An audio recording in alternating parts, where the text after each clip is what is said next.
Hello लो, hello लो, mic check, आवाज़ आ रही भाई?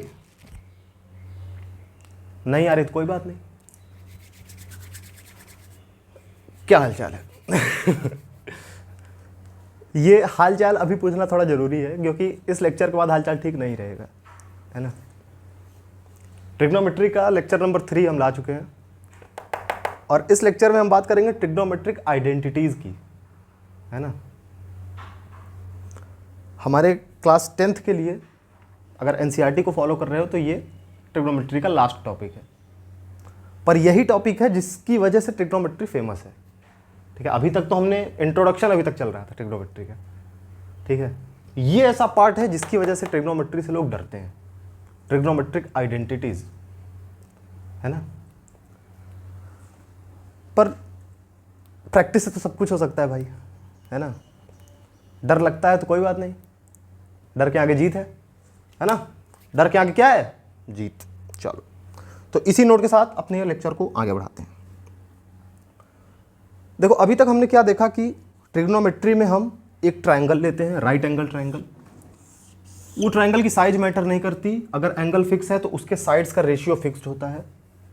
उसके साइड्स के रेशियो को हमने नाम दे दिया था साइन थीटा, कॉस थीटा, ठीक है। और फिर एक ट्रायंगल के लिए हमने उन रेशियो को अलग अलग एंगल पे कैलकुलेट किया था कि साइन 30 डिग्री की क्या वैल्यू होती है, साइन 45 डिग्री की वैल्यू क्या होती है, ठीक है, ताकि बड़ी प्रॉब्लम में हम यूज कर पाए।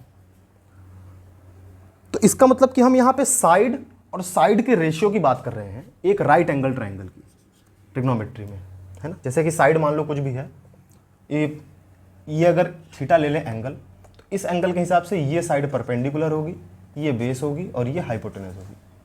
तो हम क्या कर रहे थे कि हम साइड के रेशियो को स्टडी कर रहे थे। जैसे कि कोई भी रेशियो, जैसे कॉस थीटा ले लेते हैं, ठीक। कॉस थीटा हमने देखा क्या था, बेस अपॉन हाइपोटेनस था कॉस थीटा, है ना। यानी कि इस बेस अपॉन हाइपोटेनस, इन दोनों साइड्स के रेशियो को कॉस थीटा बोलते हैं, ठीक। तुम ये देखो कि क्या इन साइड्स में कुछ रिलेशन होता है ना भाई। एक राइट एंगल की ट्रायंगल की साइड में, राइट एंगल ट्रायंगल की साइड्स में एक रिलेशन होता है। उस रिलेशन को हम बोलते हैं पाइथागोरस थ्योरम, बोलते हैं ना। मतलब ये तीनों साइड आपस में कनेक्टेड होती हैं। अगर दो कोई बता दे तो हम तीसरी साइड बता देंगे, बता लेते हैं ना। तो अगर हम ऐसा कर सकते हैं कि दो साइड पता हो और तीसरी साइड बता दें, तो अगर हमको दो रेशियो पता हो तो क्या हम तीसरा रेशियो बता सकते हैं कि नहीं? क्योंकि रेशियो क्या है, साइड का ही तो हिस्सा है भाई, साइड से ही तो हम रेशियो निकाल रहे हैं। जैसे कॉस क्या है, रेशियो है बेस और हाइपोटेनस का। अगर तो हमको दो रेशियो पता चल जाए तो क्या तीसरा रेशियो हम बता पाएंगे? या कोई एक रेशियो पता चल जाए तो क्या दूसरा रेशियो बता पाएंगे? क्या कहने का मतलब कि जैसे साइड में रिलेशन है, क्या वैसा ही रिलेशन हम रेशियोज में स्टैब्लिश कर सकते हैं? ये कॉन्सेप्ट, ये लेक्चर इसी के ऊपर है, ठीक है।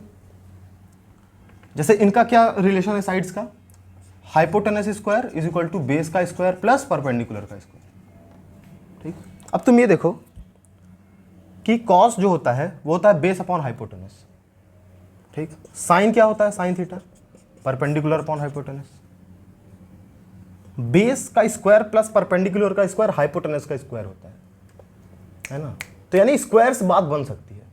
एक काम करो, इन दोनों को स्क्वायर कर दो।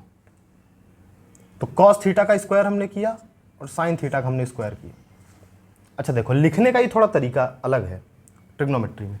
जैसे कॉस थीटा का स्क्वायर तो ऐसे लिखना चाहिए था ना, पर हम इसको ऐसे लिखते हैं कॉस स्क्वायर थीटा। ये और ये बिल्कुल सेम चीज़ है। यहाँ पे ये थीटा एंगल कोई अलग नहीं है, ठीक है। कॉस थीटा का स्क्वायर ऐसे लिखा जाता है, ठीक है, कि कॉस का स्क्वायर फिर थीटा, मतलब स्क्वायर पहले लिख देते हैं। लिखने का तरीका और कुछ नहीं। तो कॉस स्क्वायर थीटा या कॉस थीटा का स्क्वायर एक ही चीज़ है। तो हमने अगर इसको स्क्वायर किया तो इधर भी स्क्वायर करो भाई। कॉस थीटा जो था बेस अपॉन हाइपोटेनस का था, इसका स्क्वायर इसके स्क्वायर के बराबर हुआ। बेस अपॉन हाइपोटेनस का होल स्क्वायर है, मतलब कि base square upon hypotenuse square. भाई स्क्वायर पूरे में है तो ऊपर का स्क्वायर भी नीचे का भी स्क्वायर। ऐसे इसको भी क्या लिख सकते हैं, परपेंडिकुलर का स्क्वायर अपॉन हाइपोटेनस का स्क्वायर।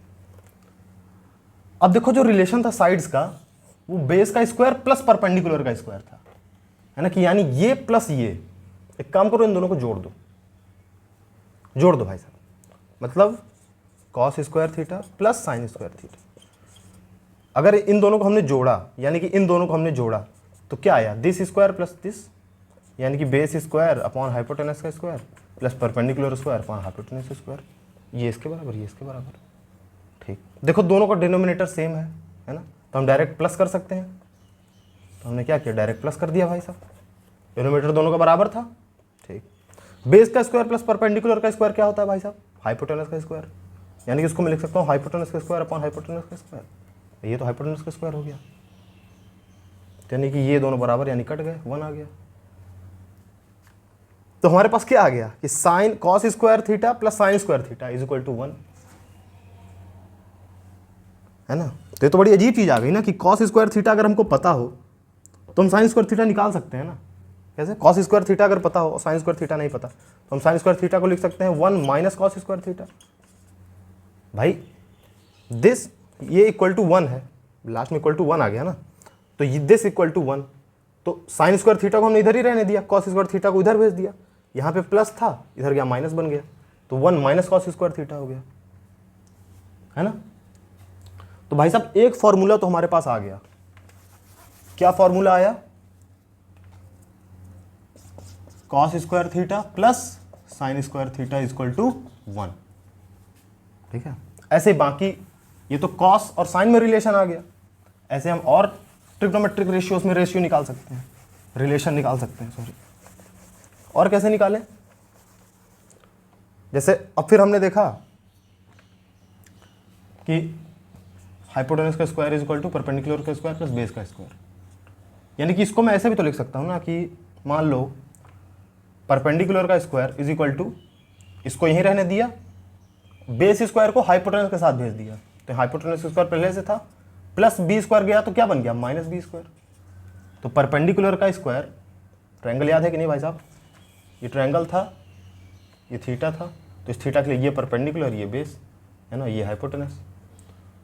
तो परपेंडिकुलर का स्क्वायर क्या होता है, हाइपोटेनस स्क्वायर माइनस बेस का स्क्वायर। ठीक है, तो इसका यूज करते हैं। हमने देखा कि जब टेन थीटा लिखते हैं, अच्छा ये बात समझो कि यहाँ पे स्क्वायर की बात हो रही है, हर जगह स्क्वायर स्क्वायर, तो हम स्क्वायर लेके चलते हैं। टेन स्क्वायर थीटा क्या होगा, टेन थीटा होता था परपेंडिकुलर अपॉन बेस, तो टेन स्क्वायर थीटा होगा परपेंडिकुलर स्क्वायर अपॉन बेस का स्क्वायर। अच्छा ठीक, अब हमको क्या चाहिए भाई साहब, हमको नीचे बेस ही चाहिए, क्योंकि नीचे अगर बेस होगा तो हम क्या करेंगे कि मतलब डिनोमिनेटर सेम बन जाएगा और सॉल्व कर सकते हैं आसानी से, है ना। तो बेस और किसके नीचे आता है, किस रेशियो में बेस नीचे आता है, सेक थीटा में। सेक थीटा स्क्वायर क्या होता है, sec square theta. Sec theta क्या था, हाइपोटेनस अपॉन बेस, कॉस का उल्टा था, कॉस क्या है, बेस अपॉन हाइपोटेनस, सेक जो है कॉस का उल्टा, यानी कि बेस अपॉन हाइपोटेनस का उल्टा, यानी हाइपोटेनस अपॉन बेस, है ना। सेक स्क्वायर थीटा यानी हाइपोटेनस स्क्वायर अपॉन बेस का स्क्वायर।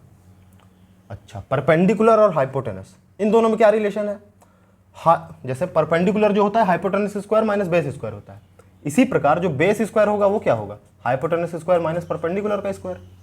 भाई बेस स्क्वायर को इधर ही रहने दिया, परपेंडिकुलर स्क्वायर को इधर भेज दिया, तो बी स्क्वायर क्या आ गया, H square minus P square. ठीक, तो H square minus P square के लिए हमको चीज पता है, एक काम करो इसमें से माइनस कर दो, तो क्या आएगा, sec square theta minus tan square theta, किसके बराबर आएगा भाई साहब, this H square upon B square minus P square upon B square.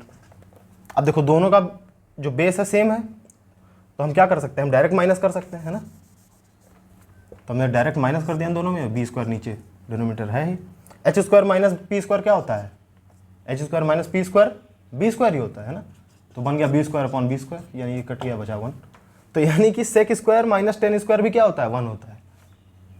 यानी कि अब माइनस थोड़ा अच्छा नहीं लग रहा ना, तो हम क्या करते हैं, हम सेक स्क्वायर को अलग लिख देते हैं और टेन स्क्वायर प्लस 1 लिख देते हैं। मतलब दिस माइनस दिस 1 था, इस माइनस 10 को हमने इक्वलिटी के उधर भेजा, तो क्या बन गया, जैसे देखो sec square minus tan square is equal to 1 है, इस माइनस को उधर भेज दो तो क्या बन जाएगा, sec square is equal to 1, ये माइनस टेन स्क्वायर है ना, उधर जाएगा तो क्या बन जाएगा, प्लस टेन स्क्वायर, है ना। तो यानी कि फॉर्मूला हमारा क्या बन गया, 1 plus tan square theta is equal to sec square theta. इसी प्रकार तुम ट्रायंगल से कॉट, जो कॉट होता है उसमें पी स्क्वायर नीचे होता है, इसी तरह जो कोसेक होता है उसमें भी पी स्क्वायर नीचे होता है। तो तुम कॉट को और कोसेक को साथ में करोगे तो ऐसा ही कॉट में भी आ जाएगा कि 1 plus cot square theta is equal to cosec square theta. इसको खुद से निकाल के देखना, ठीक है, तो ज़्यादा अच्छे से समझ में आ जाएगा। तो देखो ये 3 हमारे पास फॉर्मूले आ गए। जैसे एक ट्रायंगल की साइड में हमारे पास रिलेशन था, साइड्स में रिलेशन था ना ये पाइथागोरस थ्योरम से, इसी तरह हमारे पास उनके रेशियो में भी रिलेशन आ गया। ठीक, अब इन रेशियो का रिलेशन करके हम अलग अलग रेशियो को एक दूसरे के टर्म्स में कन्वर्ट कर सकते हैं। जैसे कोई तुमसे कहे कि चलो अच्छा बताओ भाई साहब, टेन थीटा को तुम साइन थीटा के फॉर्म में लिखो, कोई पूछता है, ठीक है। चलो तुम्हें क्वेश्चन दे देता हूं।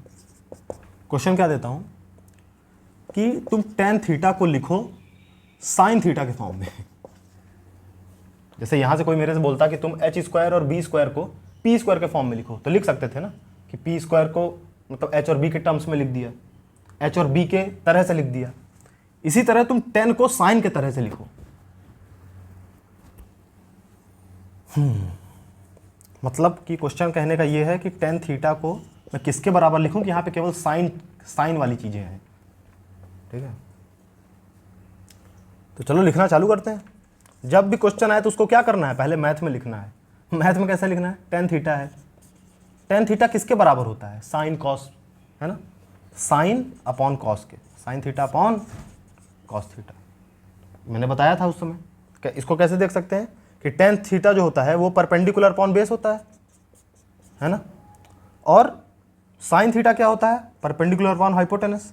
कॉस थीटा क्या होता है, बेस अपॉन हाइपोटेनस। ये देखो रेशियो अपॉन फ्रैक्शन का रेशियो है। तो मैंने क्या बताया था कि जो सबसे बाहर वाले हैं वो आपस में मल्टीप्लाई हो जाते हैं, परपेंडिकुलर इंटू हाइपोटेनस, ये हाइपोटेनस ये परपेंडिकुलर के साथ मल्टीप्लाई में चला गया, अपॉन क्या बचा, ये बेस इस हाइपोटेनस के साथ मल्टीप्लाई में आ गया, है ना। एच सेट कट क्या बटा, पी अपॉन बी, यानी कि पी अपॉन बी क्या है हमारा, टेन थीटा, है ना, और ये क्या है, साइन अपॉन कॉस। तो जो टेन थीटा होता है वो sign theta upon cos theta के बराबर होता है, ठीक है। चलो भाई साहब, हमको क्या करना है, हमको टेन को साइन, जैसे साइन अपॉन कॉस के टर्म्स में तो हम लिख सकते हैं, लेकिन यहाँ पे कॉस ये एक्स्ट्रा टर्म है ना, हमको केवल साइन चाहिए यहाँ पे, ठीक है। इससे कोई दिक्कत नहीं है। तो एक काम करो, कॉस को साइन में बदल दो। कॉस को साइन में कैसे बदलोगे, वो हमारे पास फॉर्मूला रहा है ना, cos square plus sine square is equal to 1। मान लो कि कॉस लिखा है, ठीक है।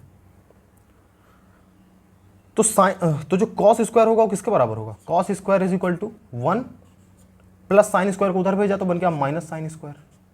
पर हमको कॉस की वैल्यू चाहिए, कॉस स्क्वायर की नहीं। एक काम करो, स्क्वायर को भी उधर भेज दो भाई, स्क्वायर जब उधर जाएगा तो स्क्वायर का उल्टा हो जाएगा जो कि होता है रूट।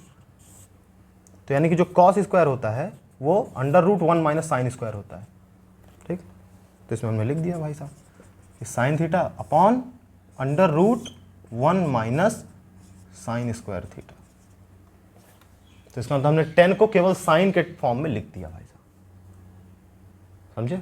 अब और कुछ क्वेश्चंस देखते हैं इसमें, है ना, कि कैसे कैसे मैनिपुलेशंस कर सकते हैं। और मैं फिर वही कहूँगा कि ये ऐसा टॉपिक है, यही है ना, जैसे मैंने ट्रिग्नोमेट्री के शुरू में ही कहा था ना कि क्वेश्चंस आएंगे कि तुम बैठोगे लगाने और तुम 5-10 क्वेश्चन लगा डालोगे, मतलब ट्राई करोगे, और तुमसे एक भी क्वेश्चन नहीं बनेगा। यहाँ पे होगा ऐसा, तुम करके देखना। वो ऐसा इसलिए हो रहा है क्योंकि अभी हमारी वो आदत नहीं है, ठीक है, ऐसे क्वेश्चंस लगाने की इतनी फैमिलियरिटी नहीं है टॉपिक के साथ, क्योंकि नया टॉपिक है ना भाई, है ना। क्वेश्चंस बाकी चैप्टर में भी टफ है, पर क्योंकि बाकी चैप्टर हम पहले से लगाते आ रहे हैं इसलिए वो हमसे थोड़ा बनने लगे हैं, ठीक है। ये बिल्कुल नहीं बनता क्योंकि ये बिल्कुल नया टॉपिक है, ठीक। तो इसीलिए घबराना नहीं है भाई, नया है तो क्या हुआ, हम इसको लगाते रहेंगे तो हमारे लिए पुराना हो जाएगा, हमसे बनने लगेगा, है ना। चलो लगा के देखते हैं, ठीक है। ठीक है, तो हमारा क्वेश्चन है कि हमको सिंप्लीफाई करना है। ये सिंप्लीफाई मतलब कि कोई, मतलब इसको सिंप्लीफाई करो, सीधी सी बात है, ठीक। इसको सिंप्लीफाई कैसे करें भाई साहब, सिंप्लीफाई करना मतलब कि कुछ तो यहां कटेगा पिटेगा, है ना। तुम ये सोचो कि यहां पे sec प्लस 10 लिखा हुआ है और हमको पता है कि sec और 10 में एक रिलेशन होता है, तो यहां पे इस रिलेशन का जरूर यूज हो रहा होगा भाई, तभी यहां पे sec प्लस 10 लिखा हुआ है, ठीक है। और ये रिलेशन हमको किस चीज के लिए पता है? ये हमको पता है सेक स्क्वायर 1 + 10 स्क्वायर होता है, ठीक है। यानी कि सेक स्क्वायर ये प्लस 10 स्क्वायर इधर लाओ तो -10 स्क्वायर इज इक्वल टू 1 होता है। तो यानी कि रिलेशन हमको सेक स्क्वायर -10 स्क्वायर के लिए पता है, सेक प्लस 10 के लिए नहीं पता है।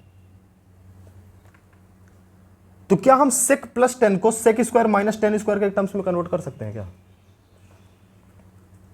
बिल्कुल कर सकते हैं। कैसे? एक फॉर्मूला तुमने पढ़ा होगा, बचपन में पढ़ा होगा कि a + b × a - b is equal to a² - b²। ऐसा ही कुछ यहाँ पे है कि a + b दिया हुआ है, हमको उसको a² - b² के टर्म्स में कन्वर्ट करना है, तो हमको मल्टीप्लाई किससे करना पड़ेगा? a - b से। यानी कि अगर यहां पे 1 माइनस साइन की जगह सेक -10 होता तो ये इसके साथ मल्टीप्लाई होकर सेक स्क्वायर -10 स्क्वायर बन जाता और टोटल 1 हो जाता, तो सिंप्लीफाई हो जाता है ना, सिंपल बन जाता। तो मतलब हमको ये सोचना है कि हम इसको सेक -10 के टर्म्स में कैसे कन्वर्ट कर सकते हैं। ठीक है, यहां पे साइन लिखा हुआ है, यानी कि हमको सेक -10 को थीटा ये लगा लिया करो, मेरी आदत है कि थीटा में छोड़ देता हूं।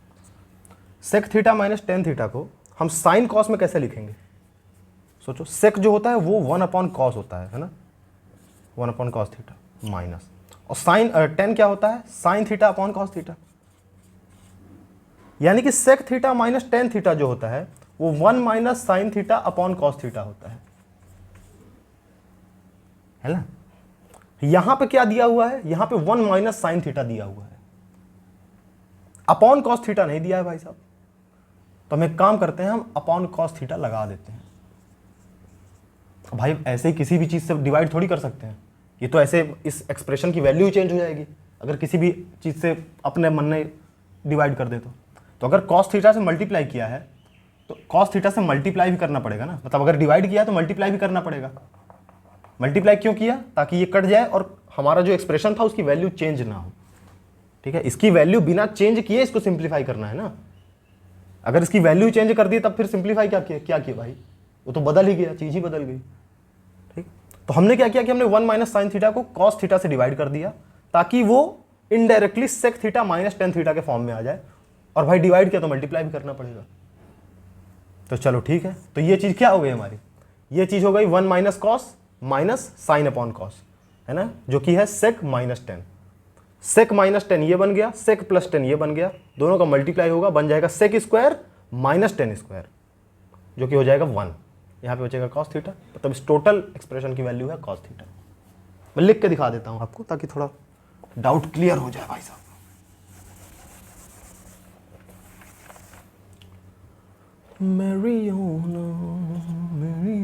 ये लिखा है सेक +10। ठीक, यहां पे क्या हो गया? 1 इसको हम क्या लिख सकते हैं? इसको देखो, 1/cos minus sine upon cos, 1/cos minus sine upon cos, है ना। 1/cos क्या है? सेक, माइनस साइन अपॉन कॉस क्या है? 10। साइन और सेक +10 पहले से लिखा हुआ था हमारे पास, और इसके साथ हमने कॉस मल्टीप्लाई किया है ना, तो कॉस का मल्टीप्लाई भी किया। क्या बचा? सेक +10 × सेक -10, यानी कि sec square theta -10 square theta. Total के साथ कौन मल्टीप्लाई में भाई? Cos theta. इसकी वैल्यू क्या है? 1, तो 1 × कॉस थीटा, जो कि आ जाएगा कॉस थीटा। यानी कि उस होल एक्सप्रेशन की वैल्यू क्या है भाई साहब? Cos theta. तो समझे कि प्रॉब्लम को हमने सोचा कैसे, है ना। इसको रिवर्स करके दोबारा देखो कि कैसे सोचा, कैसे अलग अलग स्टेप पे सोचा कि सेक +10 लिखा है तो आइडेंटिटी से रिलेशन देखेंगे, फिर इसको कन्वर्ट करेंगे, फिर ठीक ऐसे सोचोगे धीरे धीरे तो अलग अलग प्रॉब्लम्स में सोचोगे तो अलग अलग थिंकिंग डेवलप होगी, और ऐसे धीरे धीरे चीज़ें बनने लगेंगी। ठीक है, और देखते हैं अब भाई साहब जो सबसे माथापच्ची वाले क्वेश्चन आते हैं ना, वो क्वेश्चन आते हैं प्रूफ वाले। इनमें सबसे ज़्यादा दिमाग लगता है। ठीक है, हमको प्रूफ करना है कि cosec square cosec theta minus cot theta का होल स्क्वायर जो है वो 1 - cos theta upon 1 + sine theta के बराबर है। अरे 1 + cos थीटा के बराबर है। तो यहां पे सोचें कैसे? तुम ही देखो कि हमको इसको इसके बराबर दिखाना है ना। ये है कॉस के टर्म्स में, तो यानी कि इसको भी हमको कॉस के टर्म्स में लिखना पड़ेगा भाई, तभी तो ये आएगा भाई। वो तो कोसेक और कॉट लिखा है, तो जब इसको हम कॉस लिखेंगे तभी ऐसा बनेगा। तो एक काम करो, पहले इसको कॉस के टर्म्स में लिख डालो। कॉस के टर्म्स में मतलब पूरा कॉस नहीं, बट साइन कॉस में कैसे भी कॉस आना चाहिए यहाँ पे पहले, है ना। इसको कॉस में सिंप्लीफाई कैसे करोगे?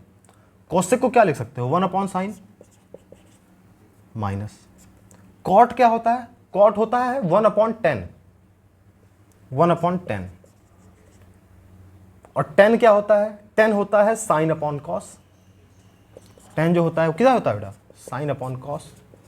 तो 10 का उल्टा यानी 1/10 क्या हुआ? Cos upon sine.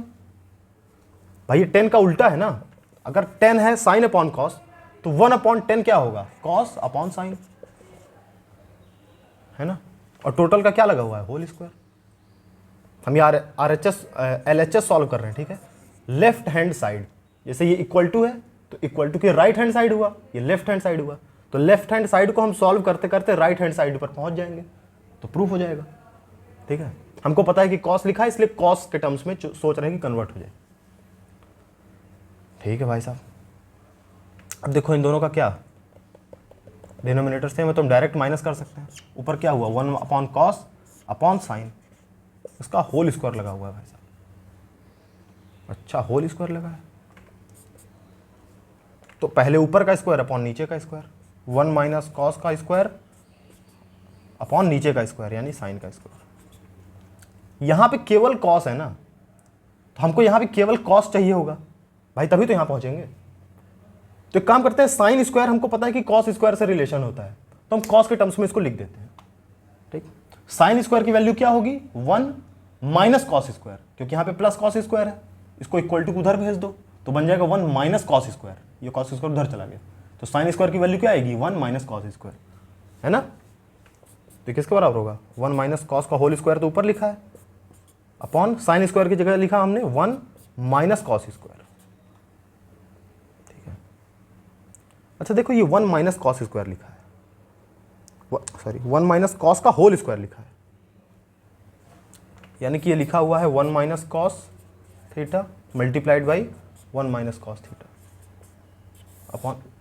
अच्छा ये चीज़ ये ध्यान रख लेना कि साइन में और साइन थीटा में कोई अंतर नहीं है, बस मैं आलसी हूँ इसलिए साइन लिख देता हूँ केवल, ठीक है। लिखना चाहिए साइन थीटा, ऐसे कॉस थीटा, ऐसे कोई भी थीटा, ठीक है, क्योंकि ये रेशियो है ना।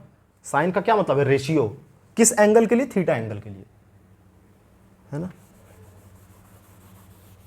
चलो, तो इसका होल स्क्वायर है यानी कि ये 2 बार मल्टीप्लाई हुआ, और नीचे क्या है? 1 - cos स्क्वायर। अच्छा, 1 - cos स्क्वायर, क्या मैं इसको 1 - cos के टर्म्स में लिख सकता हूं क्या? फिर वही बात आ गई कि a - b को क्या मैं, sorry, a square minus B square को क्या मैं a - b के टर्म्स में लिख सकता हूं क्या? बिल्कुल लिख सकता हूं। a square minus B square क्या होता है? a - b into a plus B. ये क्या है? 1 - cos स्क्वायर, या फिर 1 का स्क्वायर माइनस कॉस का square. a square minus B square क्या आता है? a - b a plus B, है ना। अब देखो, ऊपर 1 - cos, नीचे 1 - cos, ये इससे कट गया क्योंकि दोनों बराबर थे। बचा क्या हमारे पास? बचा 1 - cos अपॉन 1 + cos थीटा। अरे यही तो हमारा RHS है भाई साहब, समझ में आया? तो हमने क्या किया कि हमने देखा कि LHS ये है, RHS में केवल cos cos बचा है, तो हमने इसको cos के टर्म्स में कन्वर्ट करना शुरू किया और लास्ट में अपने आप RHS के बराबर आ गया, ठीक है। तो थिंकिंग प्रोसेस समझ में आ रहा है ना। इस क्वेश्चन को सॉल्व करने से ज्यादा अच्छा है कि तुम थिंकिंग प्रोसेस पे ध्यान दो कि हम सोच कैसे रहे हैं, है ना। ये क्वेश्चन तुमको भूल जाए कि कॉस क्या है, ये कैलकुलेशन चलो ठीक है, पर तुमको थिंकिंग समझ में आनी चाहिए कि हमने सोचा कैसे, है ना। ऐसे ही अपने आप प्रॉब्लम्स लगाओ ना, तो सोचो कि कैसे सॉल्व होगा। अगर सॉल्यूशन भी देख रहे हो तो सोचो कि उसने क्या सोचा होगा कि इस तरीके से इसको सॉल्व कर दिया। अगर ऐसे तरीका सोचोगे ना तो जल्दी समझ में आएगा और फिर धीरे धीरे चीजें तुम खुद सोचने लगोगे, है ना। और क्वेश्चन करते हैं प्रूफ वाले, ठीक है। अब ये हमारी प्रॉब्लम है। इस प्रॉब्लम को देखो तो तुमको लगेगा यार कॉस यहाँ भी है, कॉस यहाँ भी है, 1 + साइन यहाँ भी है, 1 + साइन यहाँ भी है। अगर कॉस को हम कॉस से मल्टीप्लाई कर दें तो कॉस स्क्वायर बन जाएगा। और कॉस स्क्वायर के बारे में हमको थोड़ी चीज़ें पता है भाई। कॉस के बारे में डायरेक्ट तो कुछ चीज़ पता नहीं है, बट कॉस स्क्वायर के बारे में कुछ चीज़ें पता है, ठीक है। तो एक काम करते हैं, इसको पहले सॉल्व करना शुरू करते हैं भाई। ऑलरेडी फ्रैक्शन के फॉर्म में लिखा हुआ है ना, तो इसको सॉल्व करते हैं, फिर देखते हैं आगे क्या सोचना है इसको सेक थीटा के बराबर बनाने के लिए, ठीक है। तो ये प्रूफ है हमारा, हम LHS को सॉल्व करके RHS तक आएंगे भाई साहब, ठीक। अब कई बार ये भी होता है कि हम LHS और RHS को अलग अलग सॉल्व करें और दोनों एक ही चीज तक पहुंच जाएं। जैसे इसको सॉल्व किया, ये बन गया मान लो कि 10 स्क्वायर बन गया, और इसको सॉल्व किया, ये भी 10 स्क्वायर बन गया, तो 10 स्क्वायर इक्वल टू 10 स्क्वायर, यानी कि ये दोनों आपस में बराबर रहे होंगे। एक तो ये तरीका हो सकता है प्रूफ करने का, पर यहाँ पे RHS में कुछ सॉल्व करने लायक है नहीं, क्योंकि केवल डायरेक्ट है ना, एक छोटा सा एक्सप्रेशन लिखा हुआ है। इसमें कुछ सॉल्व करने लायक है पॉसिबिलिटी कि हम फ्रैक्शन में प्लस कर सकते हैं, मल्टीप्लाई डिवाइड कर सकते हैं। एक काम करो, इसको पहले सॉल्व करते हैं, ठीक। तो सॉल्व करें, तो इसको ये कैसे सॉल्व होता है, पहले इसको इससे मल्टीप्लाई करो, इसको इससे मल्टीप्लाई करो, और इन दोनों को आपस में मल्टीप्लाई करो, है ना। क्या बन जाएगा, cos into cos, cos square, plus 1 plus sine into 1 plus sine, यानी कि 1 प्लस साइन का whole square, upon 1 plus sine into cos. अब आगे कैसे सॉल्व करें भाई साहब, एक काम करो, 1 प्लस साइन स्क्वायर का होल स्क्वायर है, 1 प्लस साइन का होल स्क्वायर है, इसको ओपन करो, ठीक। तो क्या बन गया, cos square plus 1 square plus sine का square, a square plus b square plus 2ab, 2 into 1 क्या होगा, 2 ही होगा, और फिर 2 इंटू साइन थीटा क्या होगा, 2 sine theta, upon 1 plus sine into cos. अब देखो, cos square plus sine square आ गया, तो इन दोनों का प्लस क्या होता है, हमेशा 1 होता है, ठीक है। और 1 का स्क्वायर भी 1 ही होता है, यानी कि दिस प्लस दिस 1, है ना, प्लस ये वाला 1 प्लस 2 साइन थीटा, थीटा नहीं लिख रहा है, 1 प्लस साइन ही लिख रहा है, और नीचे तो 1 प्लस साइन इंटू कॉस है, ठीक है। यानी ऊपर क्या बन गया, 1 प्लस 1 2 हो गया, 2 प्लस 2 साइन, थीटा लिख दो, चलो ठीक है, थीटा लिख दिया, upon 1 plus sine theta into cos theta. अब देखो 2 यहां भी है, 2 यहां भी है, तो 2 कॉमन ले लो भाई साहब, यहां पे सॉल्व कर रहे हैं, ठीक। तो इसमें से हमने इन दोनों में से 2 निकाल लिया, तो क्या बचा, यहाँ पे केवल 1 बचा, क्योंकि 2 1 जा 2, प्लस यहाँ पे केवल साइन थीटा बचा, क्योंकि 2 इंटू साइन थीटा क्या होगा, 2 साइन थीटा, अपॉन में क्या है, अपॉन में 1 plus sine theta into cos theta. अब देखो, ऊपर भी 1 प्लस साइन, नीचे भी 1 प्लस साइन, तो ये तो आपस में कट गया, बचा क्या, 2 अपॉन कॉस थीटा बचा। अच्छा, 2 अपॉन कॉस थीटा को मैं लिख सकता हूं 2 इंटू 1 अपॉन कॉस थीटा, ऐसे लिख सकता हूं ना भाई।